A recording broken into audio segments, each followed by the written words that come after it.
time to fabricate the base for the tailstock, I think it's called. I'm gonna cut this piece of steel out, and then I'm gonna have to go down here and trim out as much of this web as I can with the plasma torch, and then grind it flat. So I'll be doing this for a little while, and I won't film it because it's terribly boring.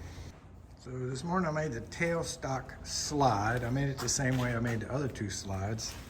It's good. Typically on these tailstocks, there's a quick release and a lock. So you can lock it anywhere and then quick release it. And when you lock it, then you take up the slack with the little screw up in the top. I'm gonna weld this down the center line. I'm gonna drill holes. I'm gonna drill a couple holes here. I'm gonna drill the holes and tap this, so when I get it where I want it for any particular process, I can just bolt it down and it'll be rigid, unmovable.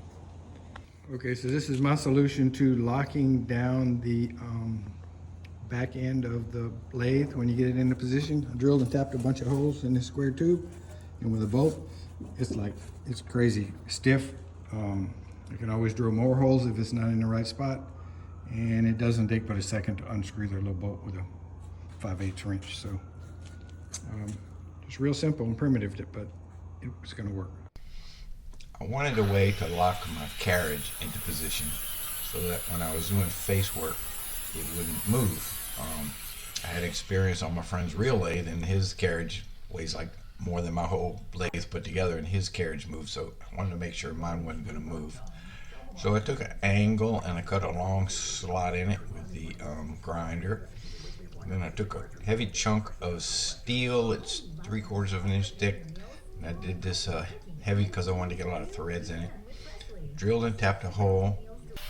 So this heavy piece is like a slider, so I kind of polished it up to it would slide nice and smooth, and I welded the angle down to the bed of the lathe, and it was kind of finicky because I wanted it as close to the slide as far as the vertical dimensions as I could get it, but I didn't want it to rub, so I spent a little time and got it really as accurate as I could and got it welded into place.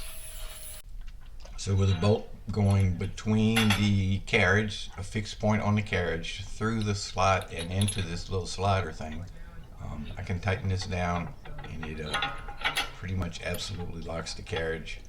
You know, not as convenient as having a quick connect, but it just takes a turn or two on the wrench, and it's done, and it works really good. It really locks it up well.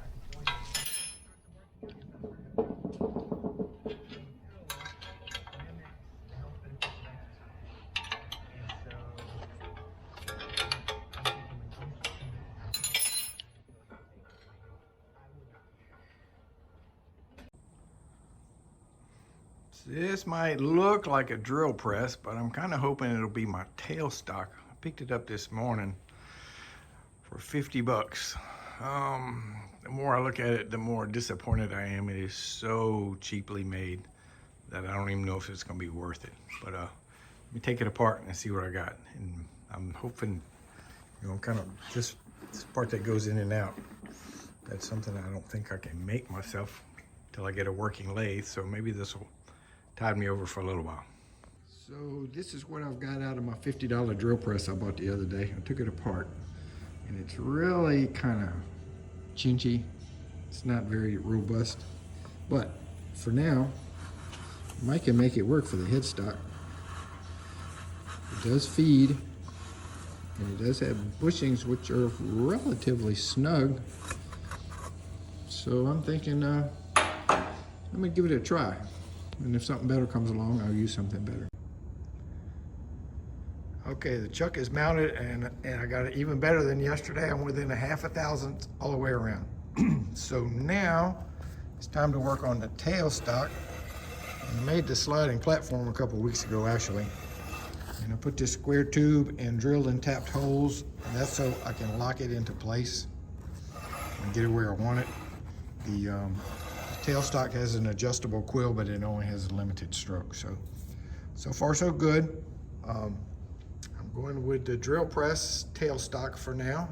I wish I had a better one, but we'll go with this one for now. And I need to somehow line the center of that up with the center of that up, and and make sure that they're not only touch, but to make sure that the center lines are parallel. Get this thing located and figure out how to bolt it down. You can't weld it, it's aluminum. So I think I've just stepped up to a new level of ugliness. And I think the reason it was sold so cheap was that these screws that holds the carcass together were originally threaded in the aluminum or the pot metal or whatever this was, and they stripped. So this was loose, so it was all unusable, just flopping around. So I through bolted those. And there's also kind of a cool little set screw right here and on the other side. And this pushes on the bronze or the brass bushing. And it makes it real tight, so there's like no play in this thing. I would like to get a cast iron version and do the same thing with it. Get it, you know, a better quality drill press and do the same thing with it. But for now, I'm gonna mount this aluminum on here so somehow, and it's gonna do. And then when I build my lathe for wood, this may be the tailstock for that lathe. Okay, first thing I need to adjust is this is too tall. I need to make it go down. I'm certainly not going to raise this in. We're going to have to cut some of this aluminum off the bottom so it can go down.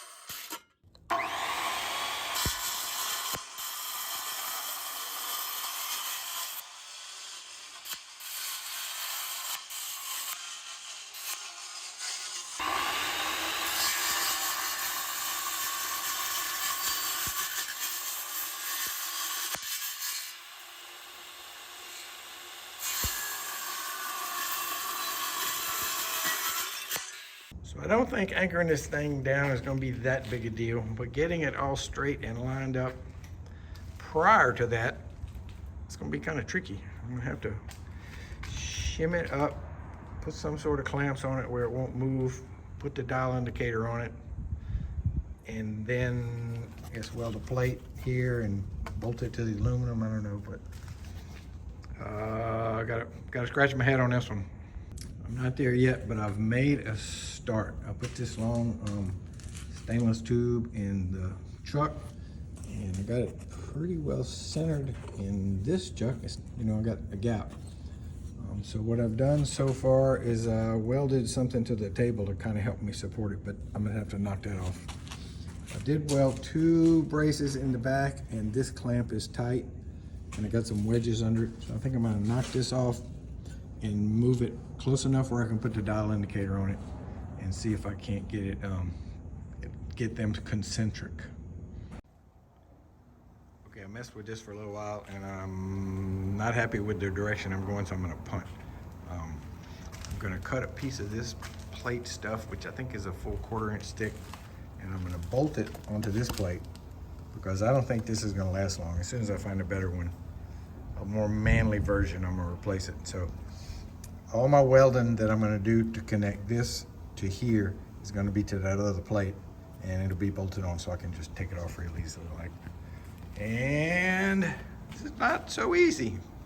This is not so easy, but we're gonna get it.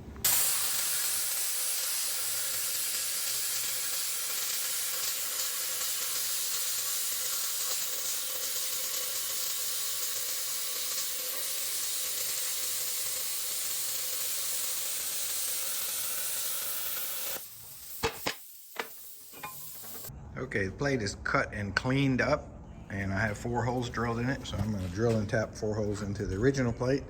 And I added this little deal so that I'll be able to put my locking bolts, because my holes that I had planned on using are gonna be covered up. So that didn't work, but this will work fine. Made a couple of changes to the platform here. First of all, I drilled and tapped some holes from the bottom. Well, I drilled and tapped some holes, and I got bolts running up from the bottom. Those are jacking bolts in case my final alignment, after I get it welded, I need to move it up a little bit. And then I'm setting the platform on some washers in case I need to go down a little bit. I can remove these washers and rely on the jacking bolts to hold it up. And I also welded one more support up front, so when I'm trying to drill a hole or something and pushing back on the platform, it won't want to roll back on me because the support will be in the front rather than the back, or I can actually use both if I need to. So I'm gonna put this back on there with my bolts, and this should be maybe the last time I take it off. Putting plates on the outside of the aluminum carcass. Give me a way to attach it. I'll be able to weld onto that. I'm gonna put some on it. So I've got my plates added all the way around, something to weld to, and I got this extra plate on the bottom, and now I'm a little high again. I'll just have to lay it down and keep trimming until I want to be low. I want to make sure that I'm not pushing up on this rod, which I'm going to use to align everything. So I'll trim some more off the bottom. This has been interesting trying to get this thing lined up. I don't have a whole lot to go by, but between using the dial indicator with my fancy new magnetic base, putting it on here and turning it around the chuck, and then turning the chuck, and then using a straight bar. Now, this is hot rolled steel. I don't have any cold rolled steel. I don't have anything really straight. I thought this aluminum was straight, and I tried to drill bit. I don't really have anything straight to check them to see if they're straight, except for the glass on my bead blasting cabinet. So I've been rolling stuff down the glass to see what's the straightest, and this is the straightest piece of steel I have. So it's mounted in this chuck, and as I turn this around with one particular jaw and a feeler gauge, I can just keep getting it more and more centered, and I move this by just tapping the base with a hammer against the resistance of these magnets.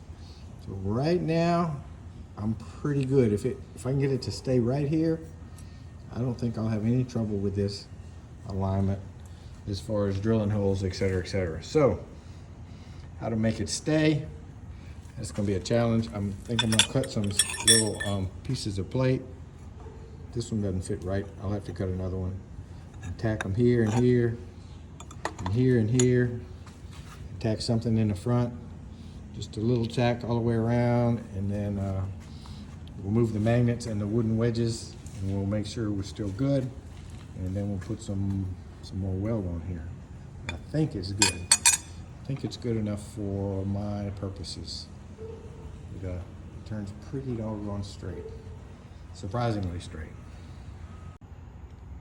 So I got 2 gussets on each side, nothing on the front or the back yet. And I pulled all my wedges out and all my magnets off, and it moved during the welding process. Now it's no longer centered, but at least I have something to go by, so I can either cut some of these welds and try to force it over, or I can use the jacking bolts that are underneath the base plate and just move the whole contraption, which may be more controllable if I just try to move the whole thing in one piece. Just go ahead and brace it. Brace this to this so it doesn't move, and then move this to get this lined up. But anyway, it's late in the day. Gotta save something to do tomorrow. It's pretty ugly, but I think it's gonna turn metal for me, and that's what I want.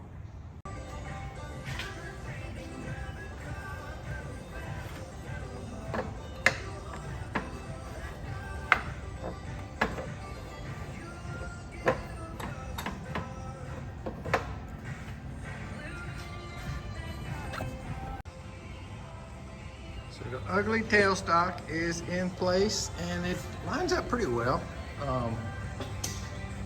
Not as good as I'd hoped, of course.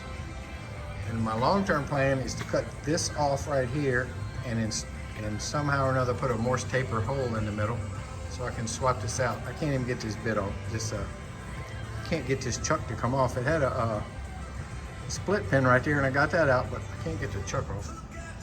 But anyway, I'm really tired of messing with it. It still needs some tender love and care, but I'm kind of burnt out on it. So I'm gonna go ahead and take it apart. Oh, put this here so I can put a kill switch on this end. And I put this shelf here so I can get this control up there. So I'll have to do some rewiring to get the kill switch in line with this. And I'll go ahead and put the shunt, what do they call this thing? I'll go ahead and install this at the same time so the wiring will be permanent. And I'm gonna go ahead and take it apart and get it into this room, which is not gonna be an easy thing. And it's usable right now. And I wanna use it to make something. And I can actually, my welding leads are reaching that room, so if I make constant improvements to it, I can do it in there. So right now I'm gonna try to lighten it up, and we're gonna move it and get it out of my sight. So I've been looking at it long enough. What is this, the 5th week I've been messing with this thing part-time? I got some bronzes waiting, and I got a project at home waiting, so I've just kind of been giving this thing too much time. Oh, by the way, I got another lathe at home, so I got another lathe waiting on me. So I'm gonna take this thing apart and see if we can't get it in that room. So Medusa, it's a little awkward to set up. It takes time to set it up, lots of bolts to tighten and loosen. It's slow, it has limited horsepower, but you see what it's doing? It's turning metal, and that's all I want from it. So for now, I'm gonna put it away, call it finished. I'm gonna put it in the green room, and I'm gonna start a project and hopefully be able to use this lathe to help me complete my project.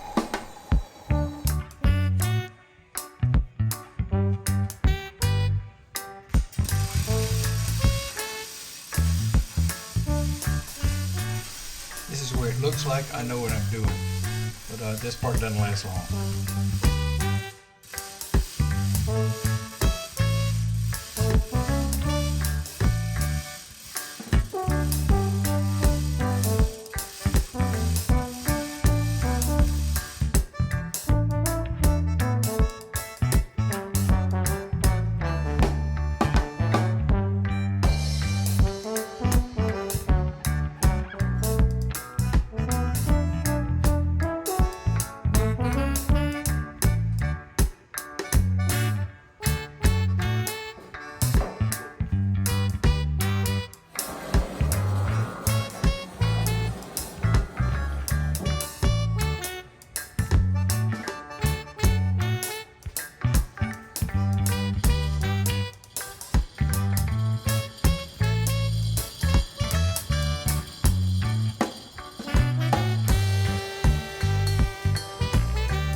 Here I'm trying to get it into the room, but my hoist it has no more travel. I'm hitting the trolley at the top. But I'm trying to just manhandle it, shove it in, and set it down so I can get the engine hoist on the other end and move the overhead crane to the end that's by my knees. So between the two of them, I was hoping we could pick it up.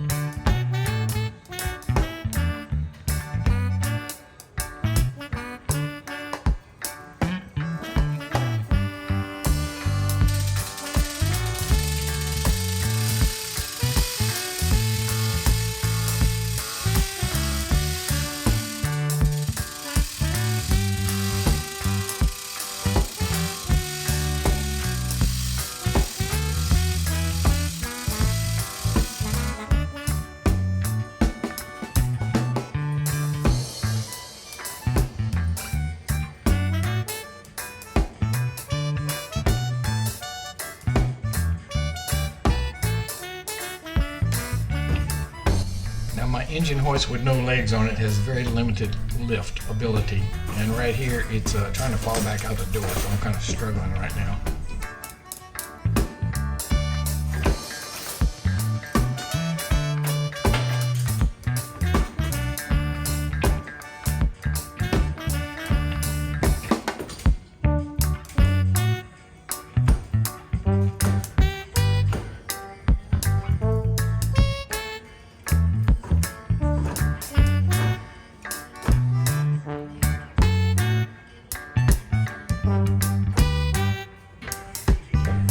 This little room is made from an old 12-foot shipping container, and it's seen a hard life as a construction site, tool, lock-up facility, moved around my heavy equipment, and the floor is terribly rough, and the little metal wheels on the engine lift just do not want to roll on this rough floor, so they cause me grief the whole time I was working on this.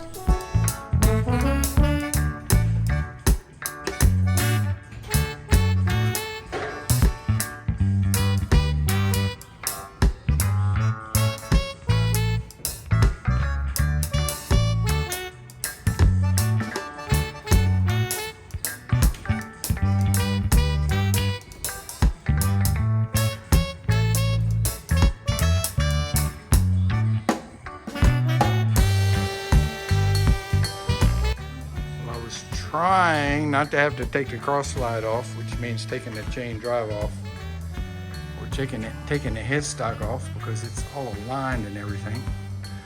I have an engine lift which will hold the weight, but I can't fit the legs in it, so it won't pick up the weight without the legs. So I think I'm gonna have to go ahead and just take this thing apart, even though I didn't want to. So I'm in the door, but I need more counterweight on the back of the engine lift because it just won't pick it up off the floor without tumping over unless I'm standing on the back. I can't be standing on the back because I need to move it around.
Up there, just needed to slide it about 1 inch to the right, which I was unable to do until I put some weight on the engine lift. Things are so god darn heavy. Well, thanks to my engine lift, about, I don't know, 1,000 pounds of weight back here. Got some solid square bars, I got the 1 3/4 inch round bar, I got 2 brake discs, all kind of stuff back here. I got it done. I got a feeling it's never coming out of here. Never coming out of here in my lifetime. Before I took the headstock off, I drilled a 1/4 inch hole on this side and that side to line it up because these were oversized holes. And I want to make sure it goes back right where it was. All I need to do is stick a 1/4 inch pin in each side and I ought to go back where it was. Let's see if I can roll this without this thing tumping over. Okay folks, it's back together and I think this is it for the series.